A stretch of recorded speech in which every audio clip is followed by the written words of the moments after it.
Peggy 18.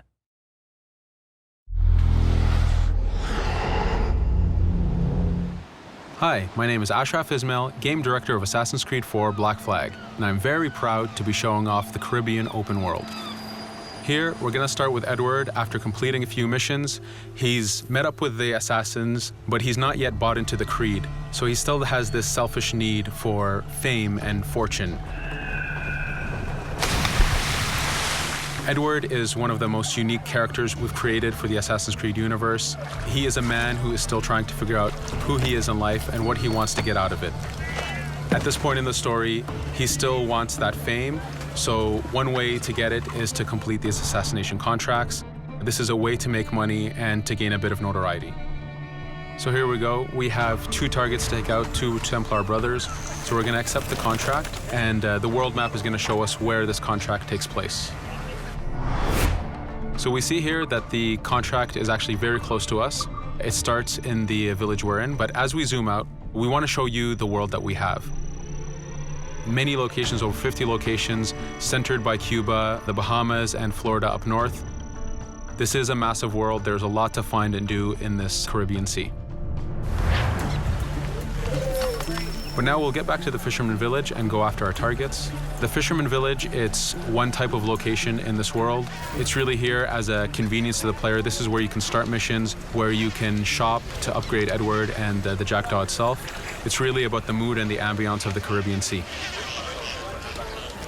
In the distance, we have a tavern that we're approaching. Taverns are places where you can hire crew, play mini games, drink if you wish. But for now, we're going to focus on the targets and take them out.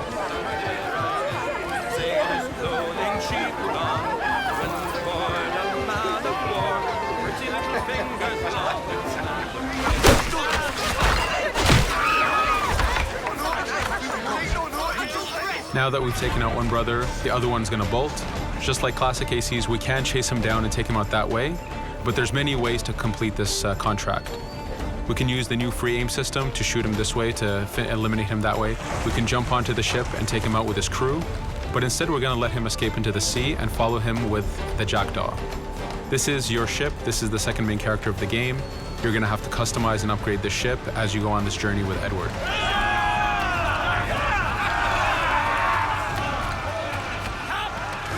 We've seamlessly gone from a ground chase right into a naval chase. We could destroy the ship and complete the contract that way, but instead, using the spyglass, we can see that he's carrying a lot of rum. Rum is important in the economy system. It's one way of making a lot of money if you sell it properly. So instead of destroying the ship, we're going to plunder that ship. Fire! Here you can see the upgrades that we've made into the Naval Combat. Using the front cannons, you can shoot chain shots to slow down the ship. Using the new round shot mechanic of trajectory aiming, you can aim for the hull and do a lot of damage this way. This specific enemy is what we call a frigate. Frigates are the type of ships that you need to destroy as fast as you can, because the longer the fight lasts, the more damage they're capable of doing. We have other enemy types like the Charger or the Man of War. The Man of War is a massive ship capable of carrying over 100 cannons. These are ships that you really need to upgrade to be able to face. But now that this frigate has been demasted, we can start the boarding.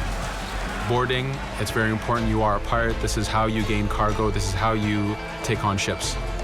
So here we can start the boarding from any orientation or angle we wish. The distance even matters. If you get too close, the 2 crews will just jump right into each other. If you start a bit further, you can jump in the water and go in for a sneak stealth attack. We have 2 objectives to accomplish for this boarding.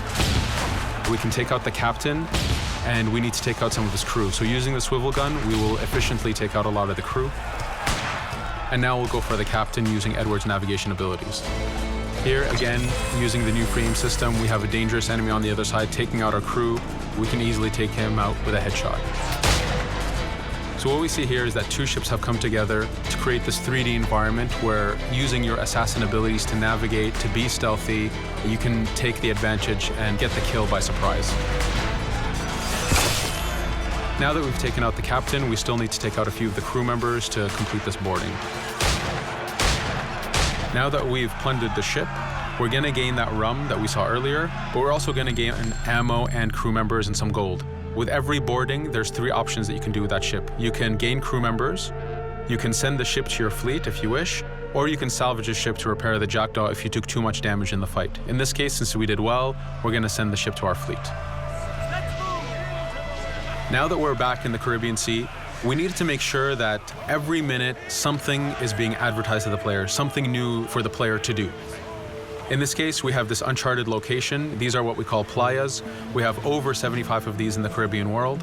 Every playa has something very important for the player to find, something that will help in upgrading Edward or the Jackdaw.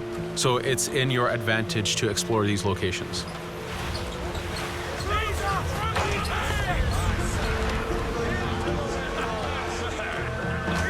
Again, for us, seamlessness is very important. We needed to be able to explore this Caribbean world without having too much interruption in the action. So being able to just let go of the wheel anywhere we want, jump into the water, and swim over to that location. This is very important for the mood and the immersiveness of this Caribbean open world. Here, as we get on the playa, in the distance we can see that there's a faction battle, but closer to us we can see that there's this poor drunken sailor who's passed away. But being a pirate, of course, we're going to loot his body and see what he has for us.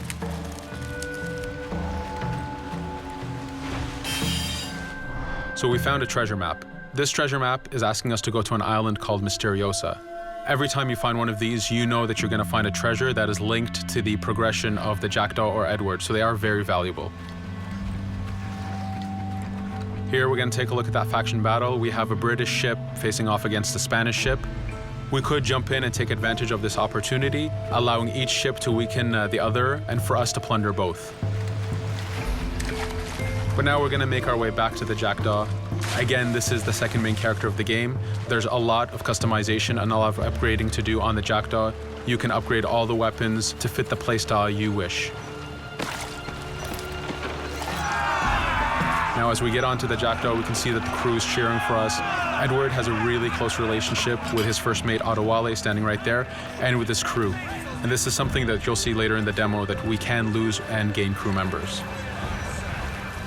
Again, using the spyglass, we can really see the contents of a ship, but you can also assess the danger and threat level of these ships. But for now, we're going to continue to Misteriosa to find that treasure. Here we've crossed into a harpooning zone. The harpooning system is connected to the hunting system, which is used for upgrading Edward himself. So you can upgrade the number of weapons he carries, the ammo that you can carry, and even his health. But for now, we've moved past that zone and we've got into a storm. Storms are very dangerous. If you're not careful, if you don't know how to navigate a storm, you will take damage to your ship and you will lose crew members. In the distance, we can see a water spout. This is a tornado in the ocean. These are very dangerous. They can suck you in, and when they do, they tear the ship apart and take out your crew. Here we can see its effect on a ship. This poor ship got sucked in and got destroyed. Storms are very dangerous, but we wanted the player to take advantage of this. When you've mastered a storm, when you know how these systems work, you can pull enemies into a storm and let the storm do damage for you. So there is a strategic element to using a storm in the world.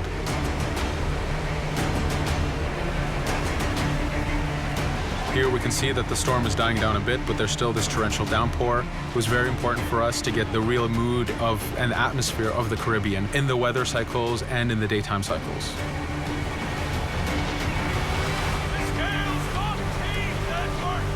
But here, since we've survived the storm, did pretty well, let's order our crew to sing. Sea shanties are a part of this game. It's a collectible that you can find in the world. So the more you find, the bigger playlist you have for your crew. But for now, we've made it to Misteriosa. So again, we're going to seamlessly get off our ship and explore this location. Misteriosa is a Mayan ruin. Mayan ruins are heavy with stealth and navigation capacities.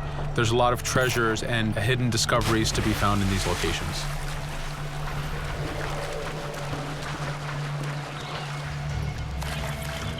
If we recall the treasure map, the treasure is hidden behind a temple.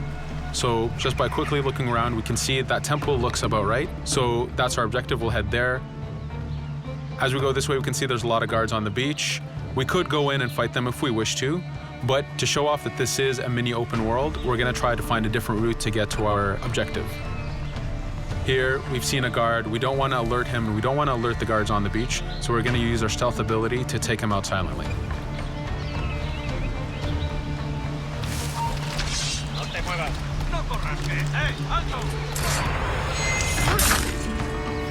With AC3, we were able to push the navigation in the frontier, which means using natural environments like trees and rocks and so on. Mayan ruins are the perfect place where we mix man-made structures and these natural environments. So you really get to feel how far the navigation abilities of the assassin have come since the original game. In the distance there, we can see another part of the island being blocked off by a patrol of guards. We're going to avoid it for now and go for that treasure.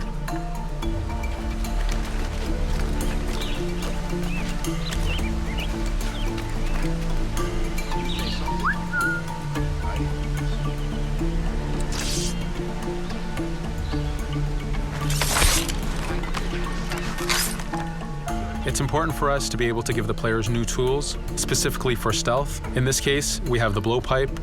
Using the berserk darts, you make your enemies go crazy. Effectively, this means that they'll attack anything and everything in sight, including their own friends, animals, or Edward if he was in the way. So you do have to be careful with how you use it. But now that we've caused a distraction, if we happen to fall down there, at least there's already a bit of damage done for us. But using our navigation skills, we're able to get past that area without any trouble. There in the distance, you can see the jackdaw placed exactly where you left it when you got onto this location. It's really important for us to show the beauty of this Caribbean world. The Caribbean has some amazing vistas, and we pushed ourselves to replicate this in the game.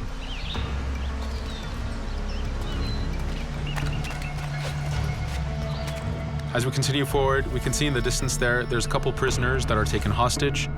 This is a scenario that you need to use stealth. If you're detected by those guards, they will kill the hostages. So in this case, it's to your advantage to use the environment to figure out how you can take out those guards without being detected. In this case, it's 2 guards, so it's not too hard. There are other scenarios where you have more guards and you have to figure out how you can take all of them out at the same time. Now that we've freed these prisoners, they are more than happy to join our crew. This is just one way of gaining crew members. As mentioned earlier, there's the taverns. There's actually many different setups of gaining crew.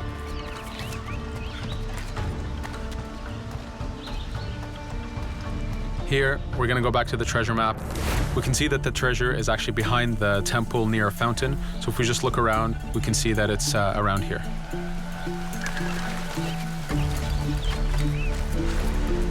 Now that we've found the treasure, what we've actually found is a blueprint.